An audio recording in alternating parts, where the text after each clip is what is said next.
Hey, welcome back to the show. We've got a couple of great topics to discuss with you today. We're going to start with the sanctuary policies that continue to wreak havoc on our cities. We're going to discuss the double tap situation with the Secretary of War that continues to dominate headlines. That and much more coming up right now.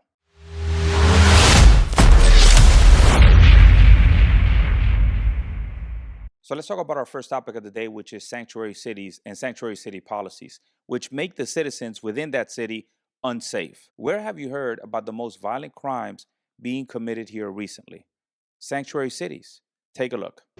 According to officials, a few minutes later, the train doors open, and 23-year-old Irina Zarutska gets on and takes a seat in front of Brown. She's wearing what appears to be a work uniform, AirPods, and looking at her phone. But then, the unthinkable happens. You see Brown pull out what officials say was a pocket knife. He unfolds it, then stands up behind Zarutska. What we aren't showing you is the moment where Brown then stabs Zarutska several times and walks away. Cops say this lunatic poured gasoline over Bethany on a Chicago L train as she sat looking at her phone 7 days ago.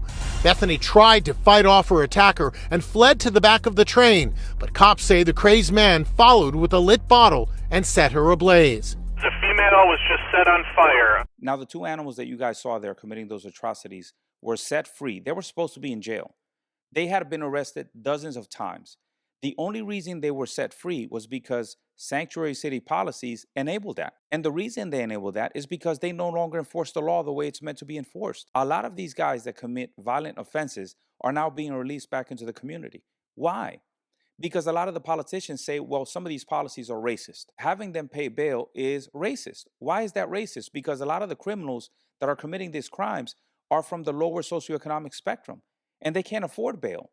So that means if they can't afford bail, they won't be able to keep a job, because if they miss work, then that means they're going to get fired, and that perpetual cycle of violence is going to continue. But what happens to the citizens then? They become less safe because these violent criminals are let back into our communities. So now we've got two issues in these sanctuary cities. The first one is that people being arrested for violent crimes are being let back out in the streets. They're just being sent back out in the streets, and they're committing the atrocities like the two that I just showed you. The second one is the fact that a lot of these violent immigrants that are being pursued by ICE, they're going to these sanctuary cities, and they're committing these violent crimes because they understand that they're going to be protected. And how is that fair? How can you protect the criminals in these cities and expect your citizens to be safe? That's a question that I would love to ask the mayor-elect of New York City, Mamdani. And the reason I say that is because he has promised $165 million to help harden New York systems so that federal enforcement agencies have less access to the people within the city. So he is spending $165 million to protect those that are in the city illegally instead of putting that money towards New Yorkers. And let me tell you, New Yorkers are struggling right now. Rent is through the roof. Grocery prices are through the roof. The cost of living in New York is unsustainable. Yet he's going to spend $165 million to help protect those in the city illegally. Make that make sense. And now what the Trump administration is doing is they're threatening to keep federal dollars from these cities unless they take care of their citizens. Take a look. The Trump administration is threatening to withhold federal funding from the Chicago Transit Authority if the city does not work to reduce crime on public transportation. The Federal Transit Administration sending a letter to Illinois Governor J.B. Pritzker and Chicago Mayor Brandon Johnson, accusing Chicago of failing to protect workers and riders, pointing to last month's attack where a 26-year-old woman was set on fire on one of the train cars. The FTA writing this, quote, creating a safe, reliable transit system is the responsibility of leaders at every level. CTA, the city of Chicago, and the state of Illinois have failed to meet this obligation. Governor Pritzker responded with this. This is the federal government threatening state and local government with taking away federal money for a purpose that they're not allowed to. I think what Governor Pritzker and Mayor Johnson need to do is they need to look at the situation and they need to say, you know what, this is free funding. These are free dollars that we can use to secure our streets. Instead of using our money, state funding, city funding, to secure our citizens, let the federal government do it for you. And when they do it, take that money that you are going to save and use it for your social programs.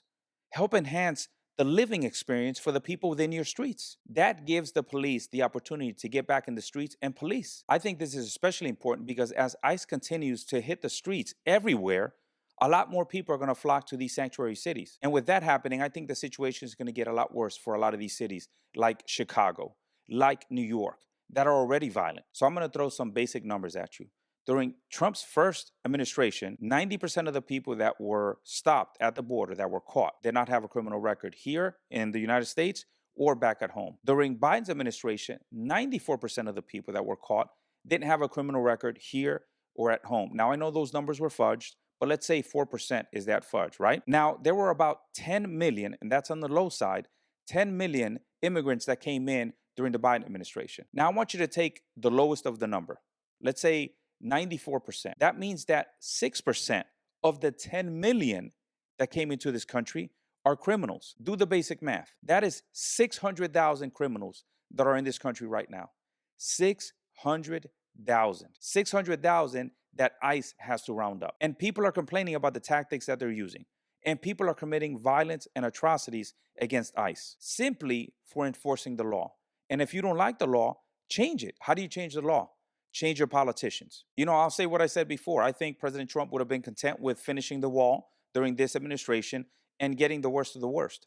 But when you let 10 to 20 million people into the country unvetted, that calls for strong action to get all these unvetted people out of this country. I think everybody needs to understand that when you let people into this country unvetted, then what happens is a lot of those people bring the problems that they have and the behavior that they have from overseas into this country. And then that hurts everyday American.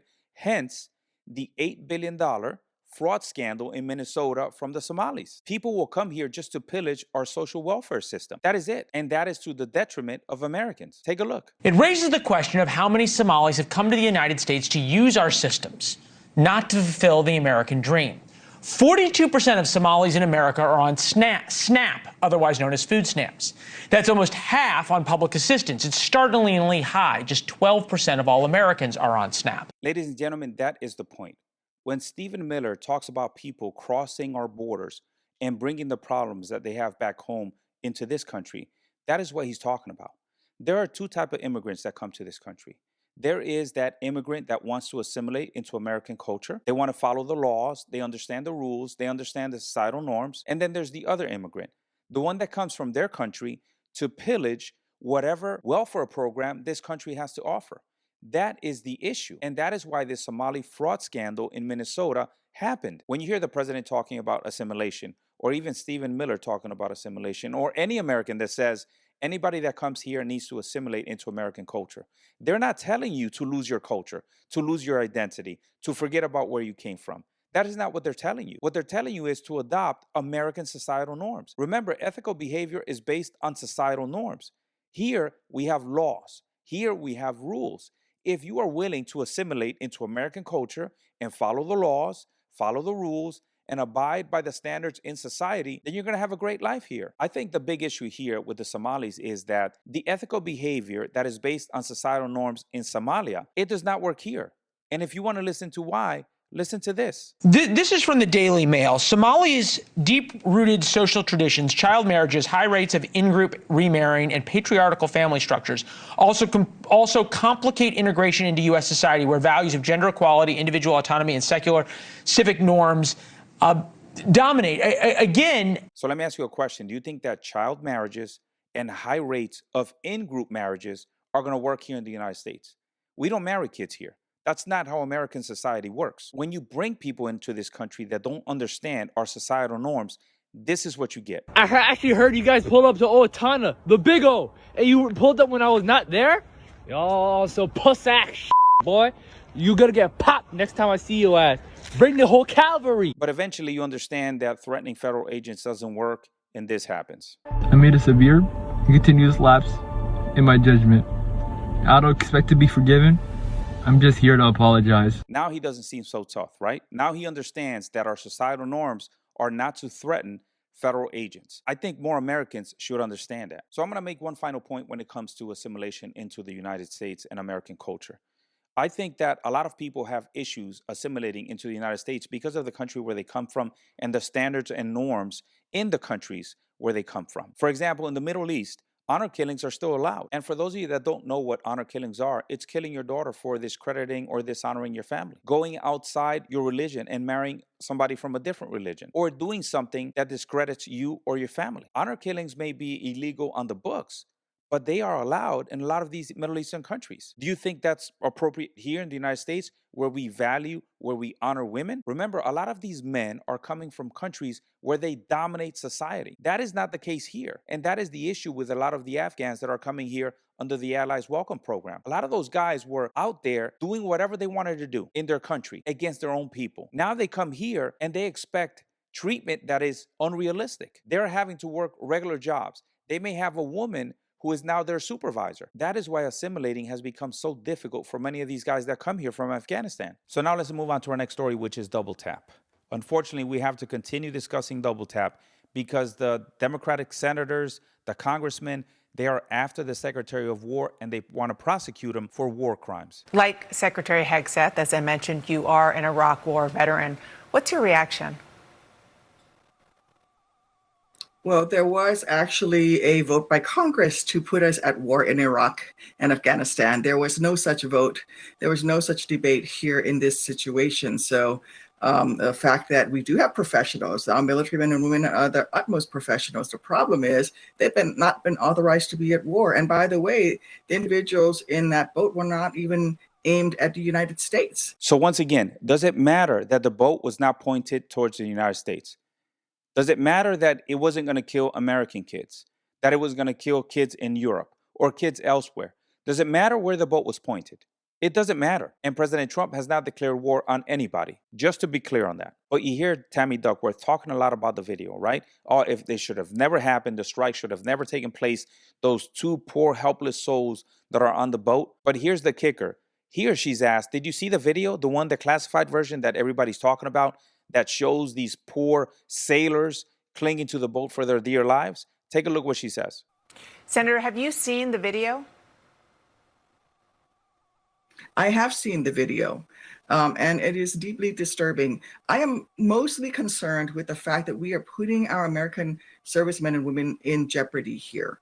We're putting them in jeopardy in case they ever get shot down. We're putting them in legal jeopardy. They could be brought up in international criminal courts. And so what we're doing here is taking those professionals, or utmost professionals, and putting them into harm's way. And that's what bothers me the most about what Pete Hegseth is doing. He is the least qualified Secretary of Defense in our nation's history, and he's very cavalier about doing things. The fact of the matter is, only Congress can decide that we can go to war, and there was no such declaration made. I just want to make sure that that I get this accurate. You have seen the classified video of this particular strike, the first strike, and then the double tap, as it's known. No, I've just seen what's been available in the media. Okay. I've read the full report, but I've not seen the actual video. Holy smokes, this woman has never even seen the classified version of the video. Let me tell you, if she really wanted to, she could have access to that video. She made it sound like she had seen the classified version of the video, didn't she? I'm telling you, these politicians play on words. If Dana Bash had not asked a follow-on question, you would have thought that she saw the classified version of the video. Now let's listen to what the Secretary of War had to say about the strike. Did you at any time say that everybody on board should be killed? Is anybody here from the Washington Post? I don't know where you get your sources, but they suck. Anybody that's been in the Situation Room, or they've been in the war room there, the Secretary's office, no, you don't walk in and say, kill him. It's just patently ridiculous. It's meant to create a cartoon of me and the decisions that we make and how we make them. And that is fact, ladies and gentlemen. That is not how it happens. You don't just go in there and say, kill everybody. As a matter of fact, I've told you before any strike, a lawyer, a judge advocate is there, and you have to get the approval from him. He has to say this strike is legal or it isn't legal. And if the strike isn't legal, it doesn't happen. Because if it does happen, everybody goes to jail. But I want to make this clear to the American public. War cannot be romanticized. I don't think people understand the purpose of war in America, since so many Americans never serve in the military. War is violent.